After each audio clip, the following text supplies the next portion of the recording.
Hukuman mati untuk koruptor, Prabowo ledakan bom kebijakan, pejabat panik.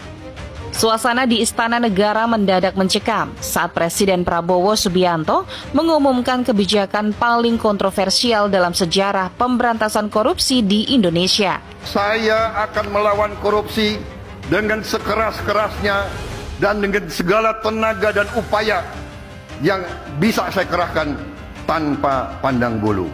Dengan suara baritonnya yang tegas, ia menyatakan bahwa mulai hari ini, siapapun yang terbukti mencuri uang negara, bahkan hanya Rp1, akan menghadapi hukuman mati.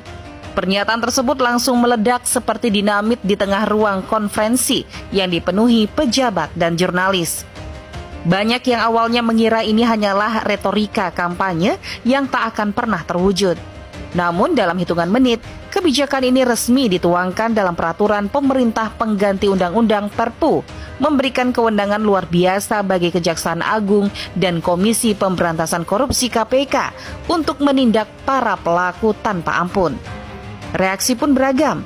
Media sosial meledak dengan dukungan dari masyarakat yang sudah muak dengan korupsi. Namun di sisi lain, banyak pejabat mulai gelisah. Beberapa langsung mengecek ulang laporan keuangan mereka, sementara yang lain bahkan dikabarkan mengalami serangan jantung akibat ketakutan. Di kantor-kantor pemerintahan, suasana berubah drastis. Seorang kepala dinas di Jawa Tengah yang pernah menggelapkan dana operasional sebesar Rp3.750 untuk rapat fiktif mendadak didatangi petugas KPK. Pejabat yang dulu menganggap uang kecil bukan masalah, kini justru bisa berakhir di hadapan regu tembak. Tak hanya di birokrasi, efek domino kebijakan ini mulai terasa di sektor usaha. Kontraktor mengeluh karena pejabat daerah kini terlalu takut menandatangani pencairan dana proyek.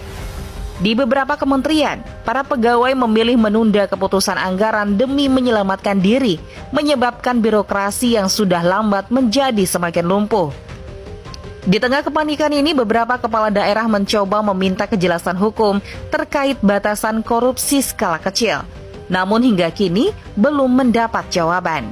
Sementara itu KPK mulai kewalahan menangani ribuan laporan yang masuk, sebagian besar justru berasal dari para pejabat yang ingin menyelamatkan diri dengan menyerahkan kolega mereka sendiri. Indonesia kini memasuki babak baru dalam perang melawan korupsi. Namun, dengan kepanikan yang melumpuhkan pemerintahan dan ketakutan yang meluas di kalangan birokrat.